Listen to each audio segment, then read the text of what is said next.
girl Queen A, and I don't bring nothing but the best of the best from around the world, of course. And today we have a lovely guest on here, and she's going to talk about something that is near and dear, something I think a lot of us is afraid of today. So we're going to talk a little bit about, not death, but about the funeral home. So a little bit. So I want to talk about that. I think it's called Mortician, if I'm not mistaken. I'm not clear on that, but I think I got it right. But she's going to correct me. Right. But without further ado, I'm gonna hand it over to Miss Venita Turner. How you doing today, love? I'm doing great. How you doing? Oh, I'm doing great. Glad to have you here today. So I did get the name right. You got it right. That'll work. Funeral director, embalmers, all kinds of entities in the business. So morticians, yeah, people call them everything, but that'll work. I'm glad to know. Look, I knew a little something because I was thinking like, okay, what's the name? And I'm like, I think that's the name of it. I'm like, I see, I'm a little smart, y'all. I know a little something out there for y'all to know. So I'm just saying, I'm just kidding though. So I just want to talk to you today. Before we go further, just tell the people a little bit about yourself and what you do. So I'm Venita Turner, as she stated. I have a couple hats that I wear. So one of my jobs is I work for Donald Jordan Memorial Chapel, who is also affiliated with Renfro, Patterson, and Jordan. Shout out, located here in Cincinnati, Ohio, 647 Forest Avenue for all your funeral needs. We are also in Hamilton, Middletown, and Dayton. So yeah, kind of been introduced to the business as a kid. I was kind of born into a family business, had been around it my whole life. Another hat I wear, we might touch on it or not, I don't know. I work for the Vice Mayor's office, Jan Michelle Lemon Kearney. Make sure when you vote for her, the lady with all the names on the ballot, Jan Michelle Lemon Kearney. Say it a few times. I like saying 3 times. You're right. And I'm also the president and CEO of something called The Beat Goes On, and I'll tell you guys a little bit more about that too. So ask me whatever. We're open book. We can talk about whatever you want to talk about. I love it. So before we even get into the funeral home, let's talk about, before you said you work in the vice mayor's office, correct? Mm-hmm. Yes, ma'am. So what made you want to do that? Because that's a big job. So how did you even get into doing that? Like, what kind of started you with that?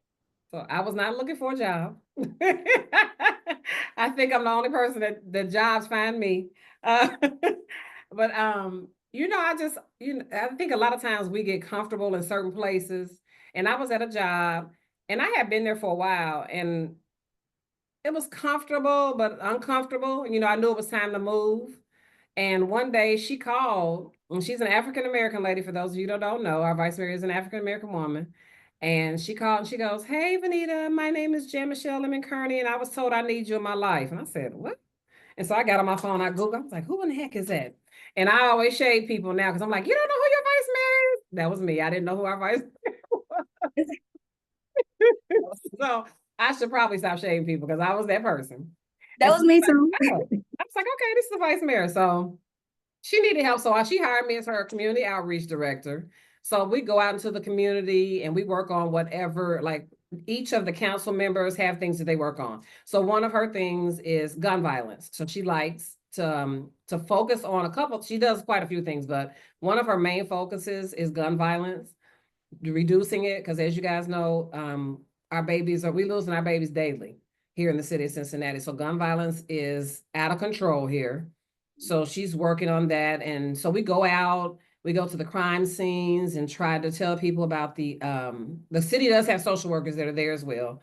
But like I said, since that's one of her initiatives in her office, she does that home ownership, tries to get people to learn how to build generational wealth for your families. So she does a lot of she did a free one Monday at the National Underground Railroad home ownership conferences, just to tell us how to get our credit together. Don't pay people to try to fix your credit. They say, oh, just $500, we can clean your credit up. No, you can do it for free.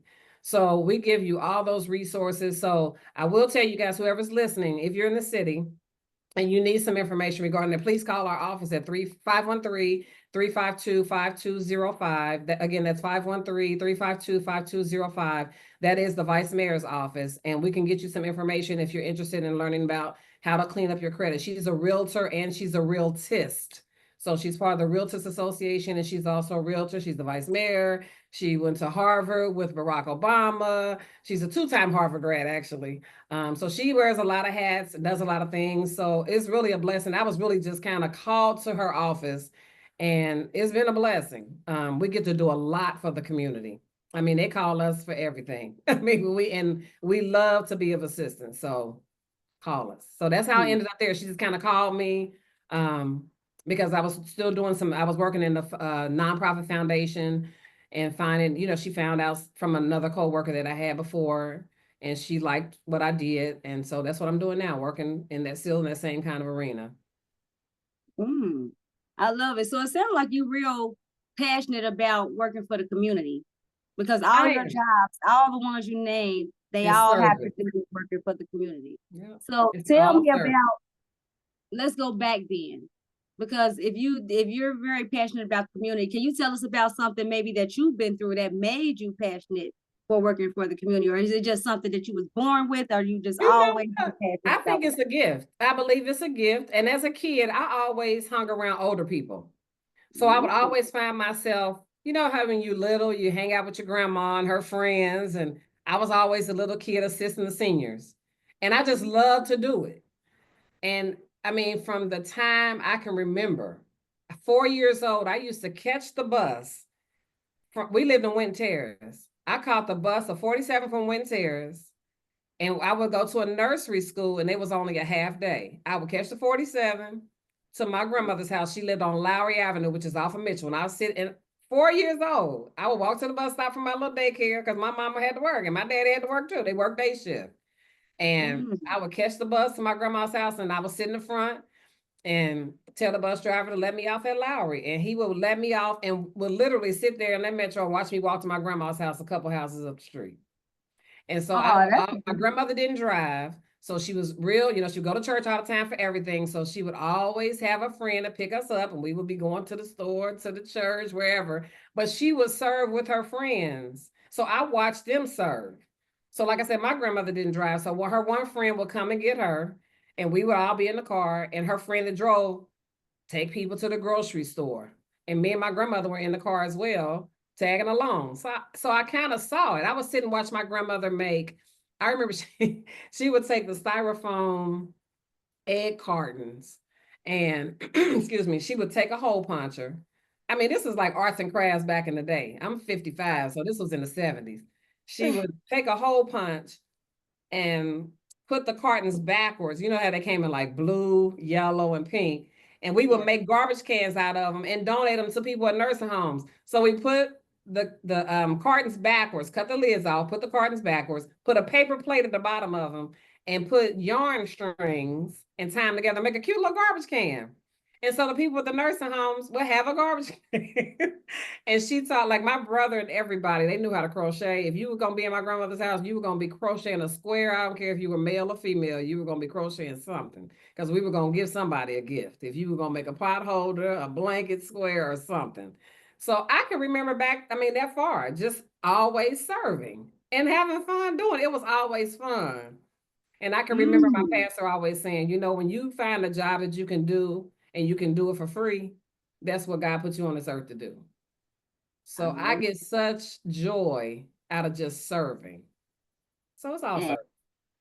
It is. Everything you named is serving. And it's funny that you're from Winton Terrace, because my whole family is from Winton Terrace. That's where I was born. Yeah, my whole family, my mom and all of them is from Winton Terrace. So when you said that, I was like, I probably seen her when I was younger. And just those. Yeah, I grew up at 56. It was 5678 West Esty Avenue. It was in Garden Hills. Oh, see, I used to tell people, I said, we had grass, we had white neighbors. Wow. And it was definitely different than it is now. I tell people that even growing up in Winton Terrace, it was definitely different. But if you start serving and selling early, what was some of the things that was going through your mind to make you even want to serve people early? Like, what was it, anything that going through your mind? Or what kind of thoughts did you have to make you want to serve early? Because most young people at a young age, they're not thinking as serving nobody else, right? They thinking they have a selfish mindset. Is it I think it was the response? It was the response. The people, the way they responded to to my grandmother and her friend, Miss Inez, I'll never forget it. The way they would respond to them giving is what made me like, oh, "Ooh, that made somebody happy," or it might have been dropping off a carton of eggs, and the people were like, like light up like a light bulb, and it might have been $1.50 carton of eggs back then. But you would have thought you had given them $1,000 lottery ticket or something where they would just light up, just because people appreciate something kind. And we've lost that as a generation, as a world, we've lost it. Just a simple hello or pay it forward. If somebody pay for your meal at Starbucks or your drink at Starbucks, just pay for the person next to you. You would get ready to pay for your own anyway. So just pass it on, a smile, or it was so funny today at work. This this man came in, and if you're from Avondale, you probably know, I ain't gonna say his name, but he was so funny. He's a big guy, and he came in and he said, he was just barking, just mean. So he came and he was like, "They told me to come in here." And so I said, "Well, who told you to come in here?" And I said, "Well, hold on, don't come in here with all that hollering and screaming. We're gonna help you. What's going on?" And he said, he said, "This is about serving these kids in Avondale. This ain't nothing to play with. I don't take it lightly. I'm serious." I said, "I'm serious too, but you don't have to do all that barking, but we gonna help you. What do you need?" "I don't know what I need." I said, so, I mean, he was mean. It was so funny. And so I kept on saying, "You're not getting ready to do this." I said, "We getting ready to have a good day." And by the end of the day, he was laughing, turning around, making jokes, capping on me, calling me Walona. So I'm like, "All right, Walona, thanks for your help." I said, "Okay, Yeah. Booger, thanks for your help." Oh, yeah, you done flipped it all around by the That's time you what left you his gotta do, presence. though.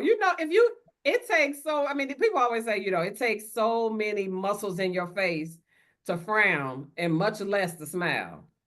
And Yes. so, like I said, by the time he left, I was laughing at him. I said, "And by the way, you were so mean when you came in here. I didn't even know you had teeth. And now I see all of them." He was laughing. Hey, but Before I that's knew it, he came back 3 times. So when you just do a kind gesture for people, I mean, you never know what people are going through. Like I used to work in credit years ago, and they used to dog the people out that had bad credit. I said, nobody wakes up when they're a kid and say, "Hey, when I grow up, I want to have bad credit." That ain't nobody's goal. Stuff happens. So treat them like you would want to be treated. Didn't nobody wake up with this goal in mind? And yes. so that's what I kind of Mhm. put my foot forward. Um, it's the mindset. You wake up in the morning, you make your confessions or whatever you do to get your day started. But if you wake up mean, grumpy, and it's raining outside, it's going to be a terrible day. And guess what? It's going to be a terrible day because you got the power of life and death in your tongue. So you just spoke that terrible day, and that's what you're going to have. I So it's love it. really a choice, and whatever kind of mindset you're going to have for the day is how I see it. Yes, most definitely. And what made you want to hang with older people over younger people? Because you said you always hung with older people. I Is it did. like, So so what I was think that it about? just started being with my grandmother. And then, like, I don't know, even when I would always serve, like when I went away to college, I went to OU in Athens, Ohio. Is nothing in Athens, Ohio but OU. It's a little small college town. And we would drive on the weekends. I met a girl from Cleveland. She was my roommate. And we would just go different places. And I always crocheted. And so I would know when I would go visit people, I would always visit my mother's friends, my grandmother's friends. When I started driving, I still kept doing it. And so, look at my grandson. Oh, look at that. That's so cute, y'all. Y'all got to see that live right here. Look. So we would, I mean, just do stuff. Like I would always crochet. I've turned into an old lady. So I would go to the nursing homes, and I was always hear the older people say, "It's always so cold in here. My legs are so cold." And I would always just go find yarn, and I would crochet lap blankets, and then I would just donate them to the nursing homes around Christmas time. And so I just started doing nursing home stuff. Then at church, we would go, the choirs would go sing in nursing homes. Here we go with old people again. And so all my life, like I said, I never got away from it. And I draw to seniors I still do. I still draw to, well, I'm just probably considered a senior now, but I still draw to the senior saints. I don't know. Mm. I think young folks crazy. I think folks my age crazy, 55. I think my generation, we crazy. So I And feel like the older people got a little more sense than we have. I ain't mad because I be feeling like that about mad because I was always the youngest person. Like I'm the Uh-huh. youngest person out of everybody who I hang with. So that it's just funny. It seems like we got so much alike because I'm always the youngest person. But that's why I always feel like some people around my age, they they were still like kids to me. Like I know I was probably a kid at that time, but they was like little babies to me, and it was like, oh man, I want to go over here. Like they mind was off a little bit. Yeah. So I could definitely understand that where you're coming from with that. But I think when you get it as a kid, when you get it instilled in you as a kid, it follows you.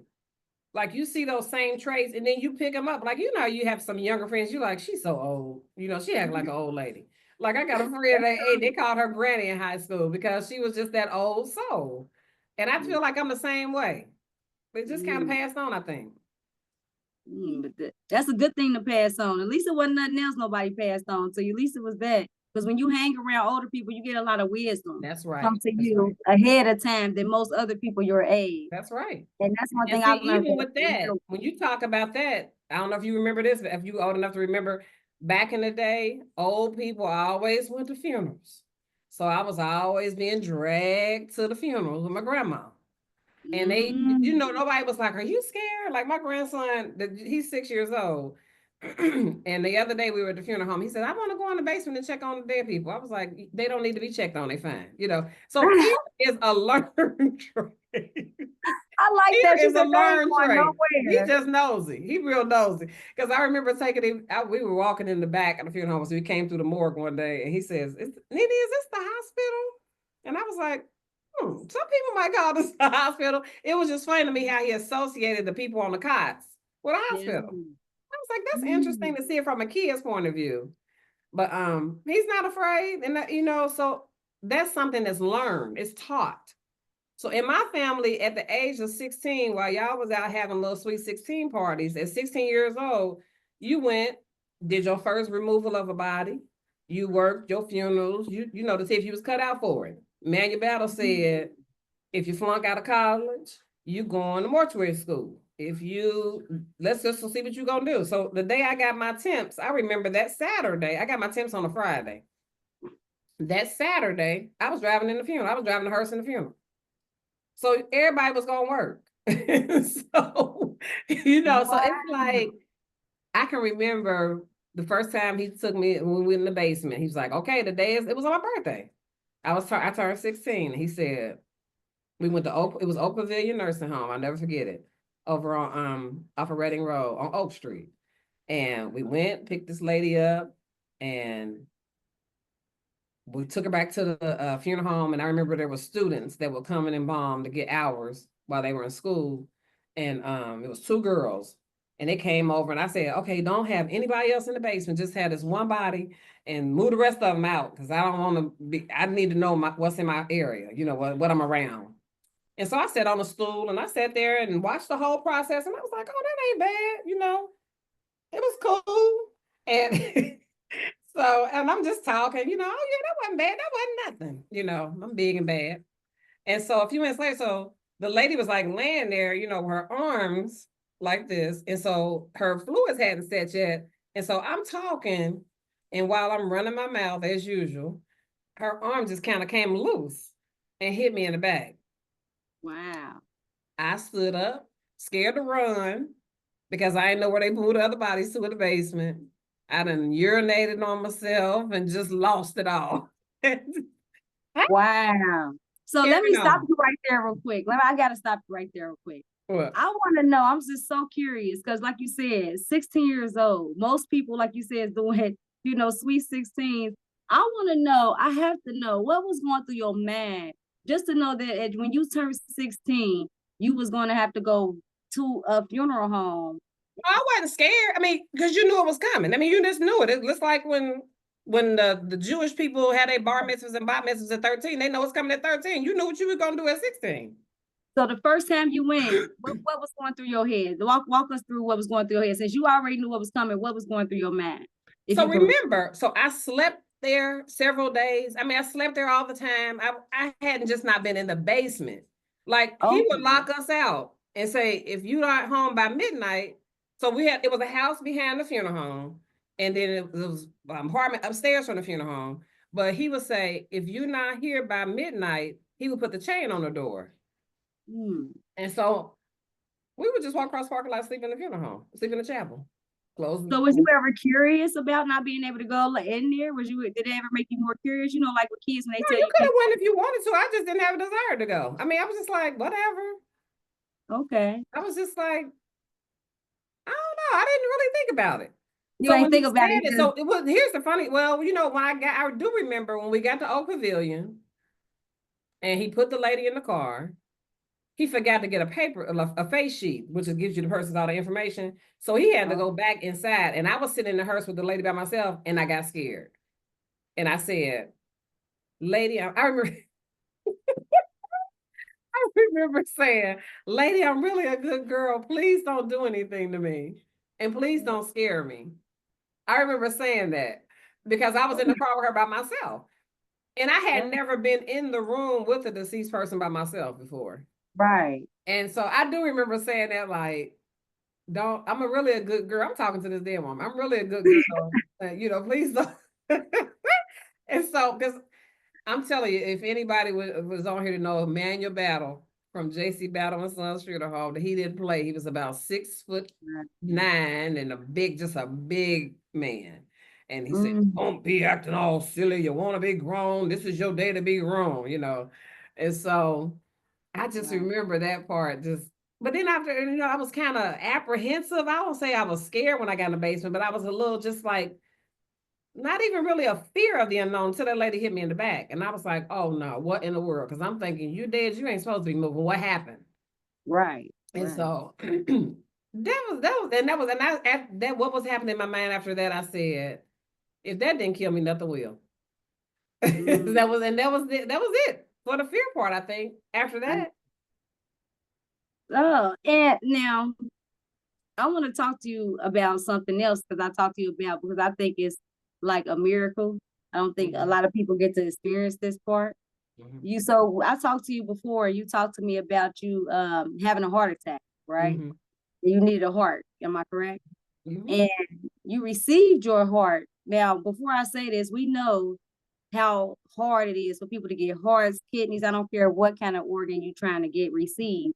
Most people on the list for years, you know, months, years, but you receive, I'm gonna let you tell it because I don't even want to tell the people. I want you to just explain to people what time frame did you receive your heart in and the mindset that you had before you received your heart, because I think that plays a major role in why you received it in 7 days.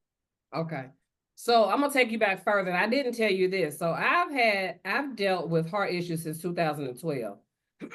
So a little history about me. In 2009, I had a stroke.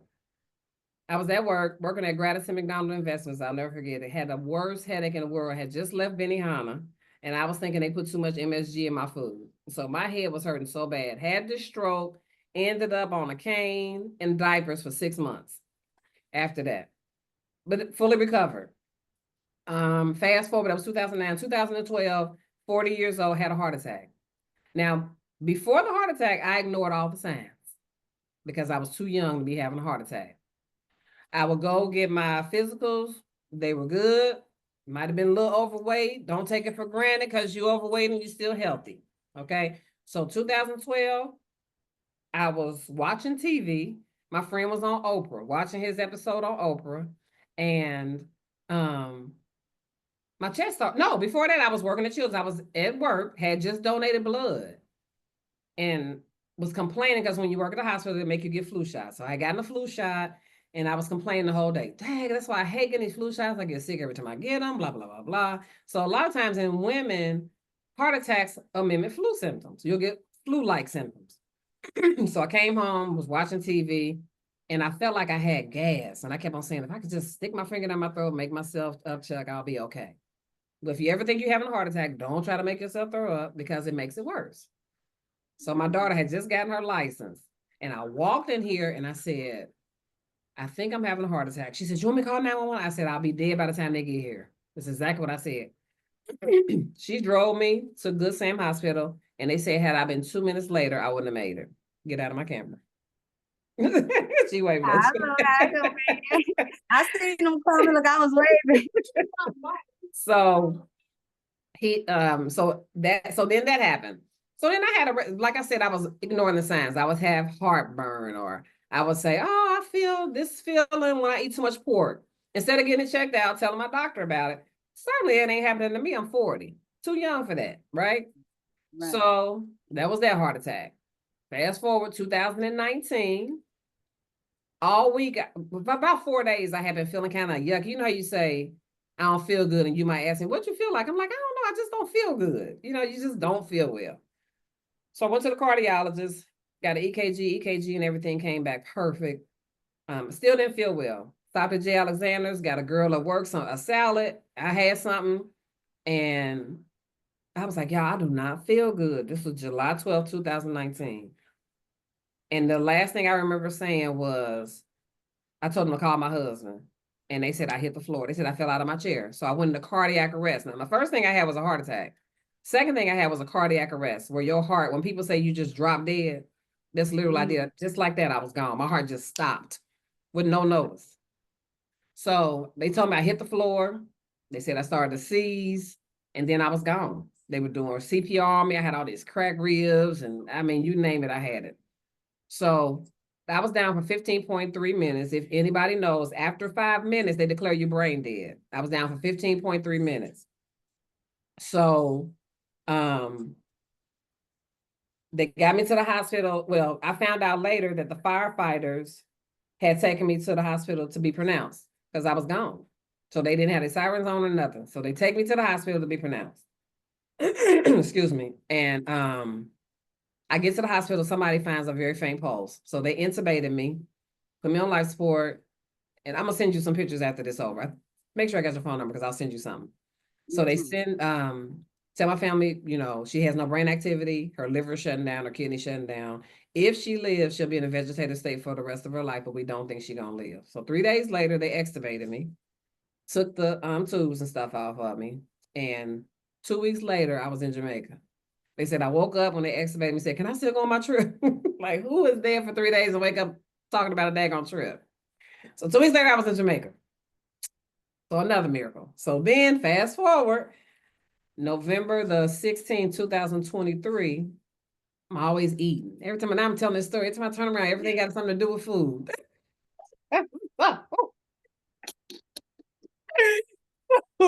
I had some Thai food from this Thai restaurant in Clifton. Here I go, food.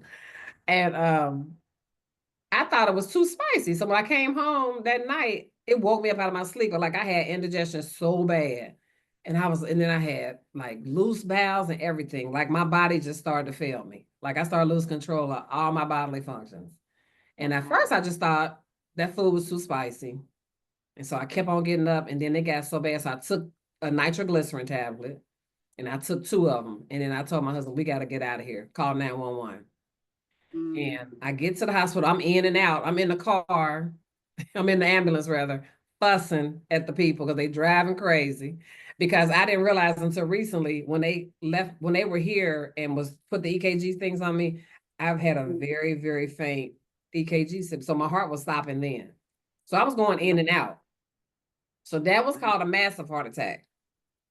So I get there, they go in and put a balloon in my groin area to open up my arteries to my heart.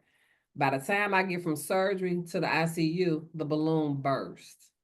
So blood is coming from my groin area like a fountain. I mean, I'm in and out of consciousness, and I see it. And I remember saying to the team, it was so many people in the room. And I remember saying to the team, you guys, you're losing me. I'm dying. And I was gone. And I went out. And the next time I woke up, I was hooked up to this machine called an impeller. It was beating for my heart. They told me that my heart was functioning at 10% at this point. So I had a 33-day stay at the hospital. So they work you up, do all this stuff. They give you like 9 vaccinations in 3 days. So your body is like going through detox. My body didn't know what to do because all these vaccines in your body. So they build up your immune system really, really high.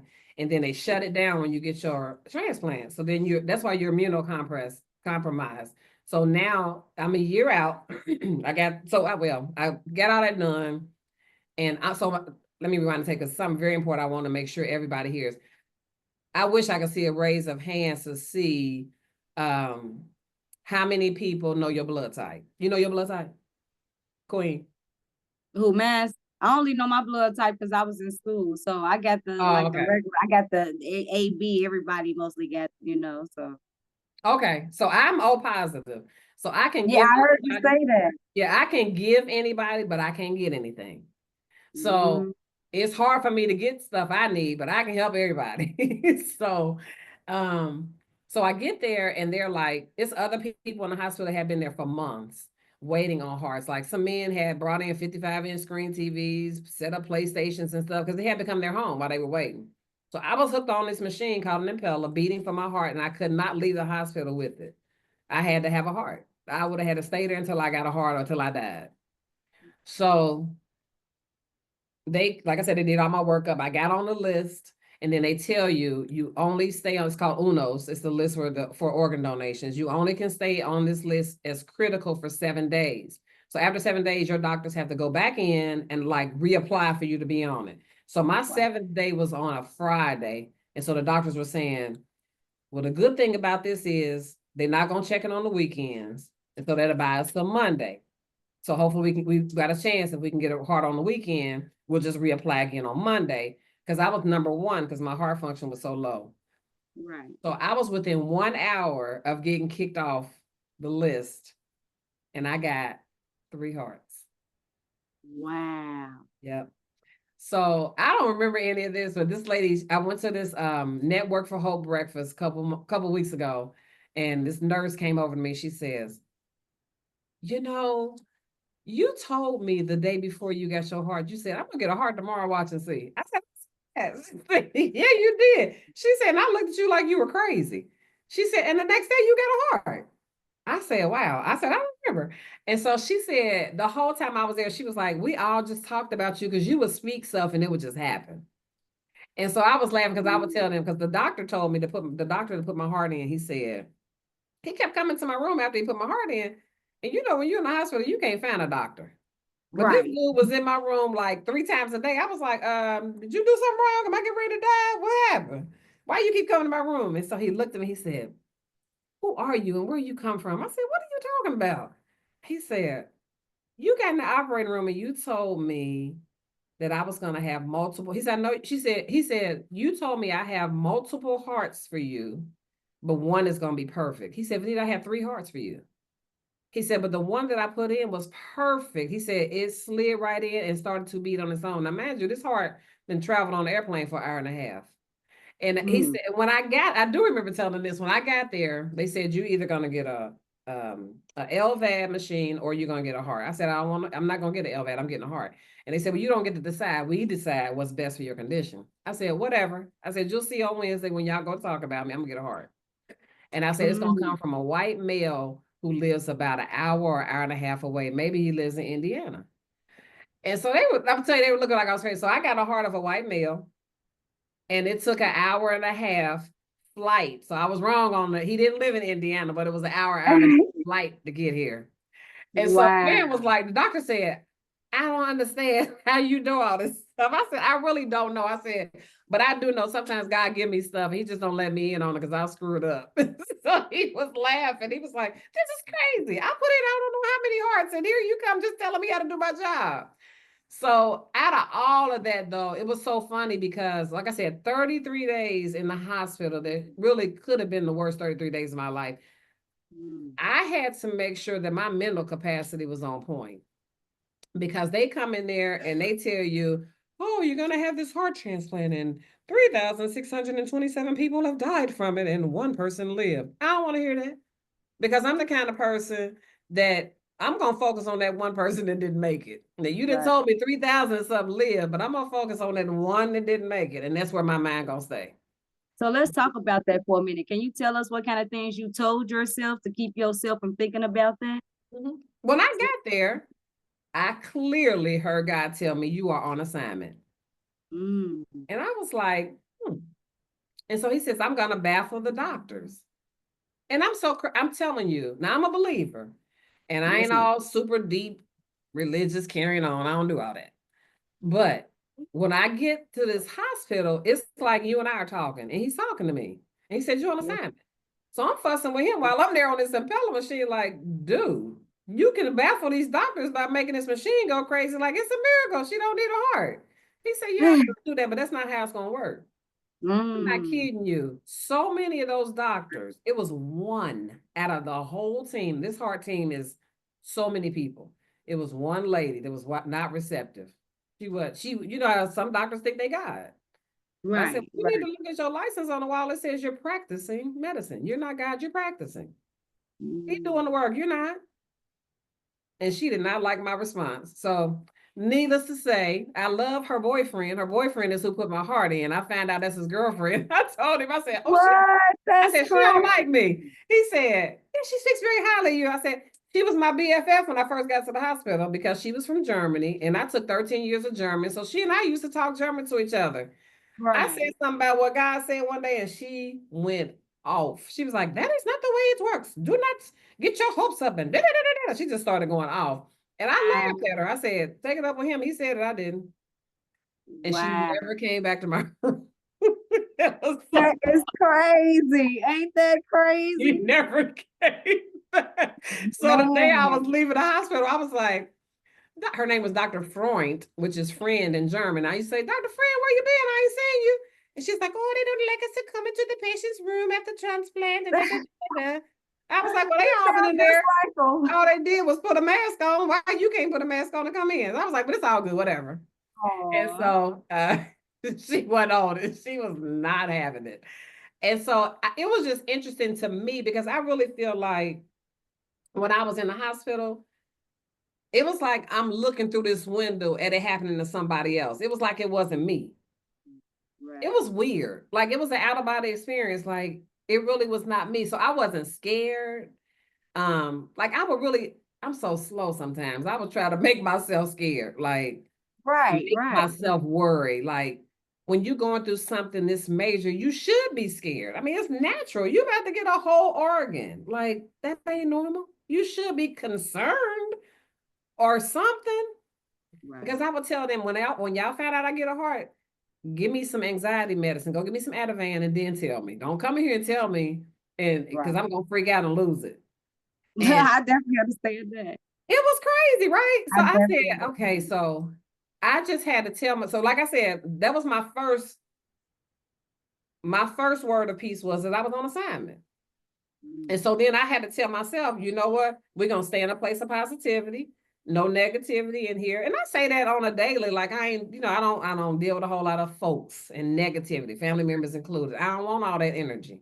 And so I got there and I was just like, okay, God, you say I'm on assignment, do this thing. And then if I was starting to get weary, like, sir, can't you just make this machine go crazy? I'm trying to tell him what to do.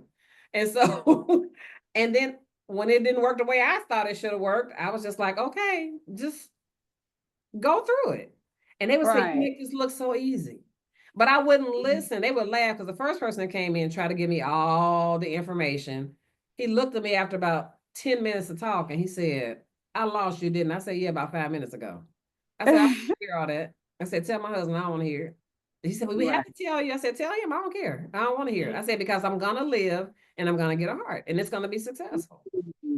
And I just speak positive affirmation every day. I was like, I'm gonna get this heart. It's gonna be a good heart. I'm not gonna get a heart of an old person. This person's gonna be healthy. And the heart ended up being from a 29-year-old male who was in great shape. He had a car accident. I met his family last week. I finally met him in person. They told me all about him. He was a carpenter in great shape, just a great, pleasant person. And I just said, God, don't give me a heart and I only live 5 years. I want a heart and I'm gonna live for I'm gonna have a long life. And so I got a heart of a young person. So that man, y'all hear that? The man was important. She was telling herself that she already knew. It didn't take for nobody else to tell her. She knew. And I just wanted, because y'all know I talk about that all the time. So, and you know what, when I was in the hospital, something else, I would pray every day. And God would say, be specific in your prayers. And so, like, I wouldn't say stuff like, if I get a heart. No, when I get a heart, because it's coming. If he already told me it's coming. So I ain't gonna say, if I get a heart, I want to do this, that, and the third. No, when I get my heart, I'm gonna do this, that, and the third.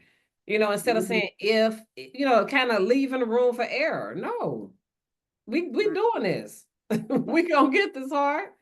You know, when I And tell it these just when I doesn't. talk to these teenagers, I'm like, when you go to college and when you graduate, not if you graduate, when you graduate, because that should be the goal you have in mind. When you walk onto that campus and take your first class, that you get out of there in 4 years. If it takes you a little longer, it's okay. But when you graduate, not if you graduate, you That's got to important. be so. And that's what he dealt with me. I mean, I haven't always taught, and I still slip up. But he says, speak specifics. Mm. You know, pray for me. Pray that, such and such is in the hospital that they live. Okay, stop by your hands. Not pray that, okay, you're gonna be healed. Okay, well then you go ahead and die. Yeah, you healed, but you just healed on the other side. Oh, I should have said be healed on this side so we can be here with you, not meet you in glory somewhere. So I just like like it. being cautious of words. It's hard. Like I mean, when you grow up around a lot of negativity and doubt and stuff, that's what you're used to. That's what you're comfortable with. And that's how you end up practicing. And then where Mm. that gets you. We all see that. So do you think that with what you experienced, like what you went through, because how long you been working in the funeral home now? My whole life. Your whole life. So do you think with what you experience now, it give you a different mindset working in the funeral home when you see people versus before you had that experience, or is it like still the same, or do it make you like a little more It hits it as the young folks say, it hit different. I just lost mm-hmm. a friend as my age. She died from a massive heart attack, and that's exactly what I had. So when I would hear that before, it wouldn't hit like it did this time, because guess what? That could have been me. It was almost me. And so when you hear stuff like that, I mean, the amount of gratefulness that I have in my heart is just like on 1,000. Like when you hear stuff like that, you're like, God, like you did that for me? Because that could have been me. I mean, I was in the same situation, a massive heart attack. She is dead. And then I had another friend just last week who lost his wife. She went into cardiac arrest in the car when he was taking her to the hospital, 54 years old, dead. I went into cardiac arrest, made it all the way to the hospital, was down for 15.3 minutes, and here I am. Wow. So when you think, I mean, it just gives you such a heart of gratefulness. Not that I was ungrateful before, but it's just different. I don't know. I don't even like if surreal was a thing. If you ever wonder what that's like you hear about it, you watch Lifetime and you see these different Christmas miracles, but when you actually are in it, it's like, whoo, like I like well up now just even thinking about it. Like, I mean, I went through almost, and then the enemy just come in and try to do like you almost get survivor's remorse. Why did I live and she didn't? Wow. She nurse practitioner, raising her kids, doing this and the third, doing everything. And then I had to be reminded that God don't deal in time. Time is for us. He don't deal in time. I remember when COVID first hit and we buried this little girl in Dayton. She was 9 years old. The church was packed. That little girl had touched more lives than some people who had lived to be 80. And that's when God said to me, I don't deal in time. Time is for you. So she had done what she was supposed to do in them 9 years. But we say stuff like life is short. I don't agree that life is short. I always, when people say that, I say to them, I don't think it's short. What have you done with the time you've been given? If you ain't done that with the time you've been given, then you done shortened it because you didn't do nothing what you were given. I love it. That's the truth, because I don't believe in time. I believe time is something we make up, so we can deal with, go to work, have whatever. a little bit of order, Yeah, that's that's the what I'm order. saying. But that's it. But far as like time is not what we think it is at all. And I want to know, because I gotta ask, because I know if it's probably somebody else that's out there thinking like this for me. Before we get into your the beat goes on, I have to ask this real fast, because I'm just curious. Do you hear things while you working in the funeral home? I know it's people like me that probably think, because most people, they say you work in the funeral home, we thinking like a ghost, like, ooh, I mean, it ain't like that, but I'm just giving up, like, is it I'm gonna like tell that, you, or is it just because you no, shared I'm something with not. me? And I That's what laugh I'm because people say, like, has anybody ever set up on you? No, I ain't ever seen that. I mean, I've seen people, I can remember years ago, my friend worked at the county morgue, and I was doing like a rotation or something. I don't remember. And I remember Dr. Cleveland was a doctor at the time, and he was doing an autopsy, and his body, when I heard something, the body said, "Oh," and I was like, "Did you hear that?" And the doctor Cleveland said, "No." And me and Jeffrey both looked at each other like, "Did you hear that?" So after the autopsy was over, he said, "I heard it." He said, "But I hit a gas pocket," and that's what that was. So he had hit a gas pocket when he was doing the autopsy, and it was, and I was looking like, "Wait a minute now, I'm about to roll up out of here." And I'm still funny, like to this day, like I took care of my brother until he died. And I told the Lord, look, I'll take care of him until he died, but he can't die in my house. I don't want you dying on me. Don't die on my watch. I'll come and get you when you're gone, but don't die on my watch. I don't like That'd be totally different, huh? That's yeah. different. I can understand that. That's different. That's a That's memory that different. you have to have for life, you know. Yeah. So I can understand I'm that. like, no, I don't want to sit and watch nobody die. I don't want to do all that. No, be dead and then call me. I know that's what I like that. She like call me after you already crossed over. I don't Yeah, want to. it's an emotional mess. I mean, it's too much. I've seen it before, and it's too much. I don't want to do all that. I don't want to do it. So yeah, it's and you have to, like, people say a lot of people that work in the industry have hardened hearts. I'm the worst. I mean, I cry all the time, and I still have a problem with babies. And I still like people that are just good. I mean, not that bad people should die, or I remember this guy, somebody, and his mom would just amaze me. Her son had gotten killed, and he had probably killed about 5 people, but his turn finally came. And so she was so like chill and cool. I was like, okay, is she in shock or what's up? She was like, Right. son has killed so many people. She was like, I know people that she said, I know he's killed people. And she was like, I know where he is. I can rest. So she was at peace because he wasn't in the streets, he wasn't in jail, she wasn't Over with for wondering where he her. was. Have to She worry no. had, yeah, she didn't have to worry anymore. So you just look at like different ways that people handle stuff, and you're just like, that's interesting. And so I think the way I handle stuff, like, well, my mother passed away, what I did was I went straight into work mode. So I treated her like a customer. And 6 months later, when her head name and birthday and death date was on that headstone, I saw that cemetery, I lost it. And I was like, what happened? Like, I didn't cry at the funeral. I mean, I worked. I closed the casket. Drove the hearse. I did everything. And then 6 months later, here I'm laid out at the cemetery like a fool, carrying on. And I'm like, what's this? Right. And so I had gone into denial. I treated her like a customer instead of my mother. And so later on, I was a mess. So you have to kind of learn. I ain't mastered the babies. I can't say, you gonna get some tears out of me, but it's a baby. A young person. Yeah, I ain't mastered, but I can kind of wait, with other people. You can kind of feel the vibe too. Like if family members are really genuine and they're really hurt, or if you, like my sister was, my mother's funeral, she carried on and on because she was guilty, hadn't done what she was supposed to do. And so you kind of learn the difference between, is this really heartfelt or is this guilt? You know the difference. You be the ones that's trying to go in the castle with them and they ain't done what they supposed to do. That's an interesting one right there, because I think we all know some people that's guilty of that. It's like, I'm just kidding, but no. But for real, we all have been at that funeral home sitting there like, she know why she crying. Like, nah, y'all know I'm just kidding, but no, but for real, y'all know we all have seen that. So explain to us what you have a nonprofit that you started, correct? Called The Beat Goes On. So explain to us what that is and why you started that. Hello, and hi, young man. You want to introduce yourself? Cause he keep coming. You want to tell the people who you is? No one. She can't see you now. Now you can't see you. Oh, now you want to hide. There he is. Go ahead. We're gonna give it over to you. Go ahead, tell the people who you is. Tell me your whole name. Juan Smith.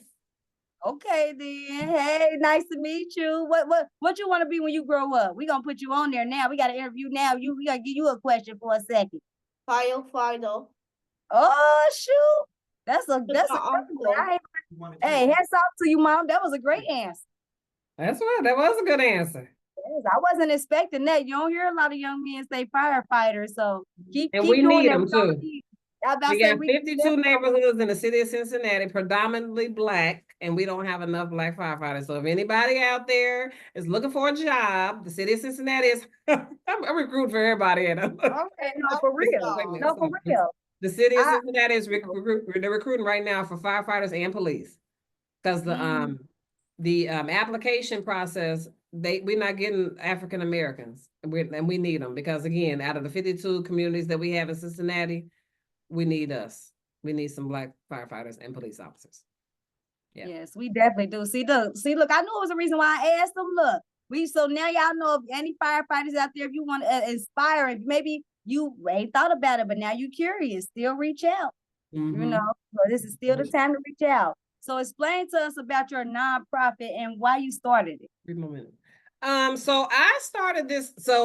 It's crazy. Here I go. It's always something, man. It's always a story. So as you've heard, that's all I do is serve. I didn't care nothing about, somebody said to me one day, I was at a friend's house, one of my husband's friends, and I said 325. And I said to him, he came over to me and said, "Hey, I want to give you some money every year for your nonprofit." It's like, I don't have a nonprofit. So I don't know. At first I thought, because I sell headstones too. I sell headstones at funeral homes across the United States. So I said, "Did you think my business was a nonprofit? Because it's not." And he says, "No, I just thought you had a nonprofit." And so I was like, "Well, give me the 3." When he told me the amount he wanted to give me, I was like, "Give me 3 weeks that I have one." And I was just kind of joking. So I came home and I was like, "I don't want to do that. That ain't nothing I want to do. To have a nonprofit. That's just some more work." And so I was, my friend called me and I was telling her about it, and she said, "I think you should pray about it." And so I did this little flighty prayer, like, "Lord, if this is something you want me to do, just let me know." And so a few days later, she said, so the next day I had gone to get my blood drawn at the hospital because I still had to go often. I go once a month to get my blood work. They check your heart. I get a biopsy every 3 weeks. I used to get a biopsy every week, and now I'm out to every 3 months. So they pull a piece of tissue from your heart and check and make sure you don't have any rejection. I haven't had any rejection from this heart since I got it. So I went and I got to the hospital. I was like, "Hey, somebody said they wanted to give me some money for a nonprofit." I said, "So if I were to do a nonprofit, what is the greatest need for heart transplant patients that you guys see?"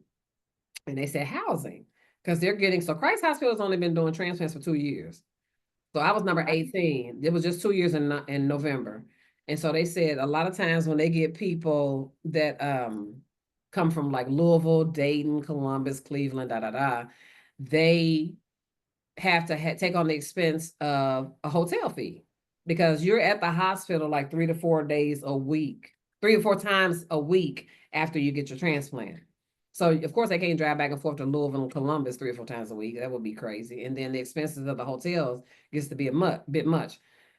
So she said housing. So I was like, "Okay, we'll see." So of course, they got super excited because when I told them about it, I looked up and 20 minutes later, the CEO was in there, the whole heart transplant. I said, "Oh Lord, did my blood work come back bad? What happened?" They're like, "Nobody heard what you want to do." I said, "No, I'm not doing it. I was just asking." So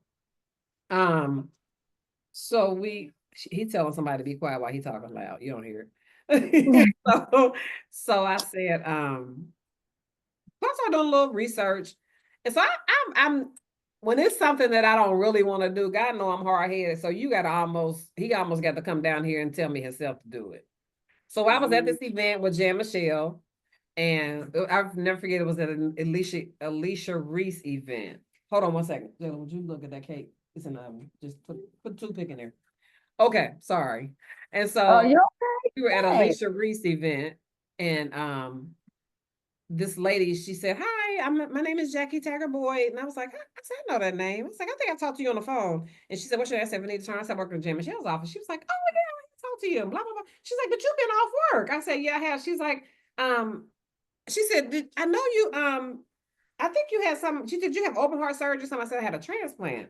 And she's like, "Oh my God, my husband needed a transplant and he died," and blah, blah, blah, blah, blah. She said, "We didn't know enough about it." And so we just kind of started shooting the breeze. And so I was like, "Well, tell me, so what do you do? What are you doing in this sector? So she was telling me, she said, well, you know, I set up 501c3s. And I was like, okay, God, you funny. And so here she is getting what I need. And I was like, okay, here we go. So I was like, well, that's interesting that you say that because I think I'm supposed to start one. And she was like, oh, I'll help you. I'll be more than happy to help you. And I was just like, so it was going so smoothly.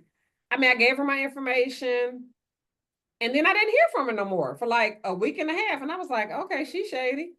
And so I called her and I was like, hi, this is Venita. And, you know, I gave you all my information. And do you know when we'll get this thing started? And she's like, oh, it's done. She's like, I'm just waiting on your letter from the state. And I was like, I ain't gave you no money. You told me how much you're going to charge me. And I haven't seen an invoice or anything. She's like, oh, I'll send it to you. And I was like, wait, is it what amount you said? Because I had already checked out her amount and talked to a couple of people I knew. They said, oh, that's good. She going to give you all that. That's good. So I said, okay. And so she's like, oh, I'll get it done. So I'm the kind of person, like, I'm steady giving updates. And I wasn't getting no updates. I'm thinking she's not doing anything. Right. Girl, look up to it. She called me the next day. She's like, oh, look at the email I just got. You've been approved by the state. Oh, here's your EIN number. Oh. So then the only thing I was waiting on was my 501c3 letter. And every time I say, even if I want to doubt and say that this ain't God's project, he quickly reminds me, I told Right. this thing. So I was having my first fundraiser on December the 8th. That was my 1-year anniversary. And Okay. I Well, had happy anniversary. Thank you. So I had some people that said, I want to give you $20,000. I want to give you $10,000. But they want these write-offs. You got to have that designation letter.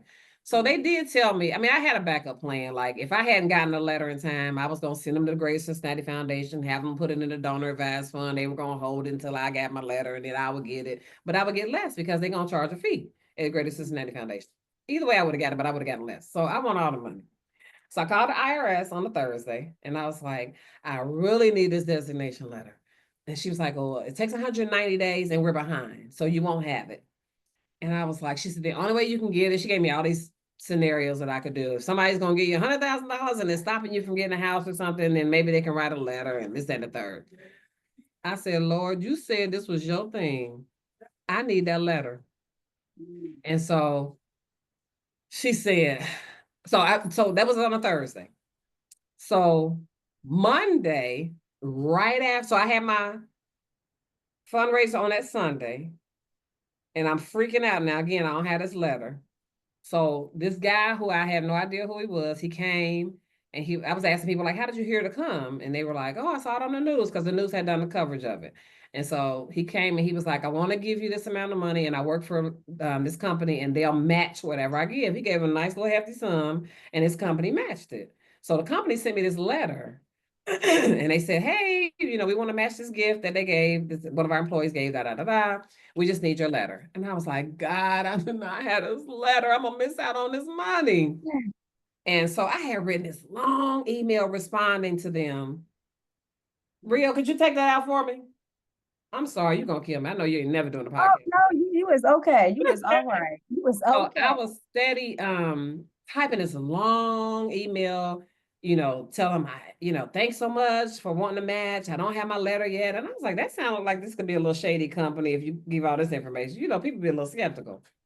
Definitely and so do. I'm telling you, the Holy Ghost said, erase it all and just say, thanks for your message. I'll be in touch. That's all I put, hit send. It was on Monday. What I get in the mail on Tuesday? The letter. I was about to say, you got that letter. I know Girl, I was done. I was just like, okay, God, I'm throwing my hands up. You win again. like, look at that. So everything that has happened, like I got everything happened like in 2 weeks. You know, it don't happen that fast. And it's just been going. It's just been going. So in my dream, if I back up, I never dream. Very rarely whenever I dream, it's something that's happening and it happens just like it happens in my dream. So after I had that conversation with them at the hospital about housing, went to sleep, had a little more fervent prayer. My friend was like, you need to keep praying and find out what God is saying. And I was like, okay. So I was a little more fervent in my prayer. I went to sleep on a Saturday night. And I woke up with one eye open and one eye closed, trying to write out of my sleep what I was seeing in my dream. He gave me the name of the organization. It's called The Beat Goes On. And he said the house will be called Gregory's house. Gregory is my donor. So the house is named after Gregory. And it's like a Ronald McDonald house for adults. I could see what the house looks like. I actually just found this house a couple weeks ago. It's gutted. I saw the foyer and everything. So the house is gutted, but the way the pictures and stuff that I saw, it's the house. Mm. And somebody Wow. gonna do this house. You watch and see.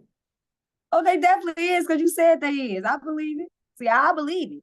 You know, I'm a firm believer, so I believe it. If you said it, hey, I told you, my thing is whether you think you can or think you can't, you is correct. That's So right. if you told me it's gonna happen, I believe it. Yeah. So it's No. called The Beat Goes On. And again, we're a nonprofit 501c3. If you check us out, I'll give you the website. It's www.beat, B-E-A-T, goes, G-O-E-S, on Cincy, CINCY.org. And if you go on YouTube, you'll hear a story about, it's called His Heart Saved Her Life. And you'll see the story about me and everything I just told you about the heart attacks. And you'll see some gory pictures of me with about 3,000 tubes in me, and show how God performed a whole miracle in me. Wow. Yeah. That is awesome. That's lovely. Mhm. And I mean, I can't even describe, because I don't think I know nobody else that's had any kind of organ donated to That's them. what everybody say. You'll hear more about them now, because you'll say, you'll, like, you know how you see a car, you're like, I've never seen nobody that kind of car. And these Only cars because see the them everywhere. frequency out there now. Only because the frequency out there now, and I wasn't looking for it, you know. Yeah. So now when Yeah. you're looking for something, that's when you start like, I see it everywhere. Mhm. But no. So I love that. And exactly what does that do? What does the nonprofit you started do? What is it for? We provide housing for heart transplant patients who travel more than 40 miles from Christ Hospital. So they'll be able to stay there without the expense of a hotel. We will give them food. And if they need a ride, I'm getting ready to reach out to these dealerships right now. Somebody get ready and give me a car too. They don't know it yet, but I'm gonna tell them they're gonna do it. But just like a little small SUV, because what people don't realize, like when you have a transplant like that, they cut your whole chest open and you cannot use your upper body. So I have a small SUV, and it was so much easier to just kind of slide into the car instead of getting down in a low riding car and having to pull yourself up because you can't use your upper body. And if it's a big truck, like my husband drive a big Tahoe and it got big wheels on it. So I couldn't get up and pull myself up in it because I can't pull up because I couldn't use my upper body. So it's easier to just be able to just kind of slide into the vehicle.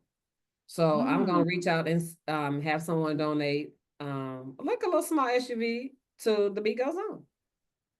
Oh, I love it. And before I get you up off of here, is it anything that you want to tell people that's out there, anybody who's out there maybe looking for a heart, you know, Okay. and maybe they've been down and out and they just don't know what to think, or maybe they've been trying to think positive, but some people don't know how to think positive. I've learned that. Some people's So not I'm sure. gonna give you a couple things I want to leave you with today. I'm gonna back up from the heart stuff. First thing, we talked about the funeral business. Yes, Get ma'am. your stuff in order. I don't care how old you are. I'll give you an example. Cemeteries are going crazy, raising their prices every year. Do a pre-need. Set up a payment plan where you can pay your stuff off and pay on it. It locks your price in at what it's in today. I don't care how old you are. We always think old people down. Old people ain't the only people down no more. Everybody down. So get your stuff together. I know you can say, I got insurance. Okay, I got insurance on my job. Okay, what if you lose that job? Do you have an outside policy as well? Always keep outside policy.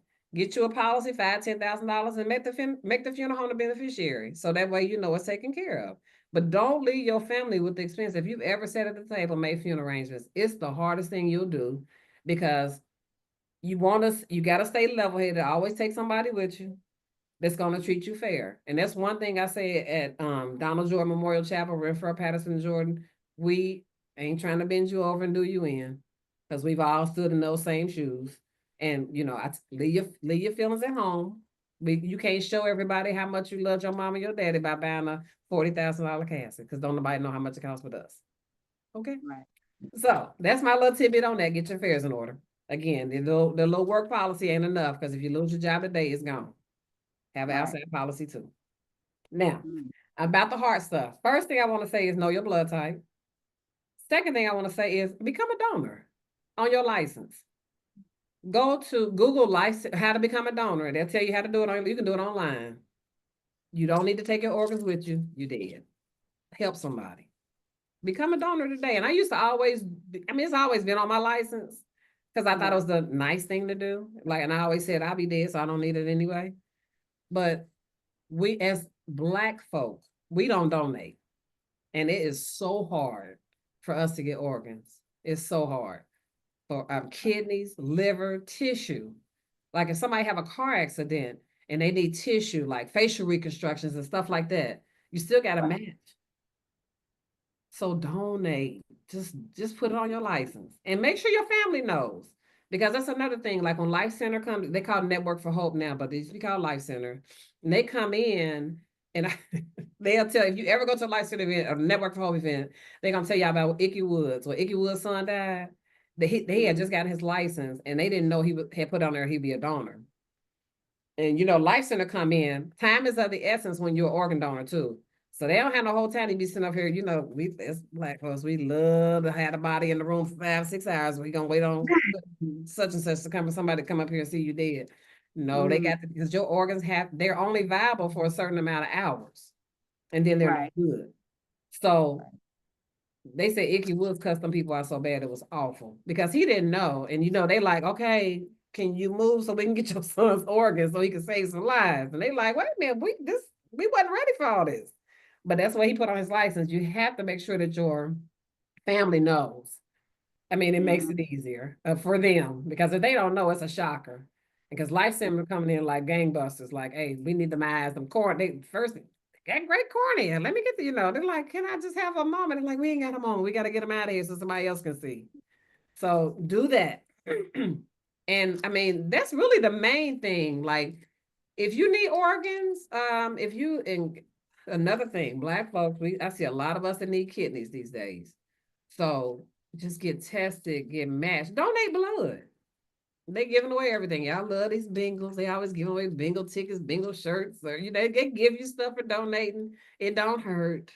You know, they'll give you even some snacks. They don't give you something, huh? You know, and it's just, I mean, it's just, it don't take nothing to do it. It's just I mean, people say, I have to look like that hurt. It don't hurt. I mean, if you can get a shot, turn your head. Something, just do it. Don't tell them when you're going to do it and just do it. You know, and it's just, it's so easy and so needed in our community. So that's my thing. I mean, I mean, like I said, I always said it was nice to be a donor, but now I'm like, shoot, now as a recipient, I'm like, we need it. We need it. Come on, y'all. We need it. So. And because you understand how important it is. Oh, absolutely. You know, and I believe when you on the opposite end, you don't realize how important it is. Like you said something, even letting your family know, like making sure your family is aware of what is your plans for afterward. You know, when you do, we don't talk about that. We don't want to talk about that. But that's very important. So I'm glad you left us with that because I wasn't even thinking about asking people that. But that's something that we all need to talk about because guess what? It ain't if, ands, or but, it's when. That's right. You know, right? So when it happens, what are we going to do? We seeing a lot of families, you know, arguing, fussing, and fighting just over that little bit right there because it's unclear of what that person wanted. Everybody, right, because you told me, you said, hey, the queen getting cremated. And I'm like, I don't believe in cremation. I'm not cremating queen. She going in the ground. And you like, I don't want them ants and stuff all over. You know, you told, but did you put it in writing? Is it a legal document? Did you get it notarized? Or did you just tell everybody? And so your family coming in now like, we ain't doing that. I'm like, but she was so against that. She wanted to be, you know, they get to do whatever they want to do when you ain't here to tell it. Ooh, that is so true. And I'm glad you said that because I don't want my kids spending a lot of money. So I got to make sure I put that in my will. I don't spend $1,000. I don't care if I'm in a shoebox like that. But for real, pay for cremation now, girl, and go ahead and call me and get that cremation paid for, girl. Hey, I'm like, hey, you hear me? It sucks. I'm like, I don't want them to be up here trying to spend all this money on. I'm gone. What That's do you need right. to bury me in you know, them caskets these people get nowadays? It's crazy to me. You know, and then they still talking about they hungry, and you could have spent that money. You just put it in the all I'm saying. Put you a know, whole lot of money in the ground. About that too. before You y'all can go put out people away nicely without going for broke. You can put people away nicely. You don't have to very, go broke. Yeah. very nicely. You don't got to be like the Joneses. So before we Okay. go, On a Smith paycheck, how you doing? hey, that's it. They say that again. I don't, they might not have heard you. I might have been Trying to over live like the Joneses on a Smith paycheck. Stay in your lane. that part right there. That's very important, y'all. So now, but I want to thank you for coming on here and sharing with us. Your journey is amazing. You are a blessing sitting here, especially to a lot of people that's in that position, that's sitting there waiting.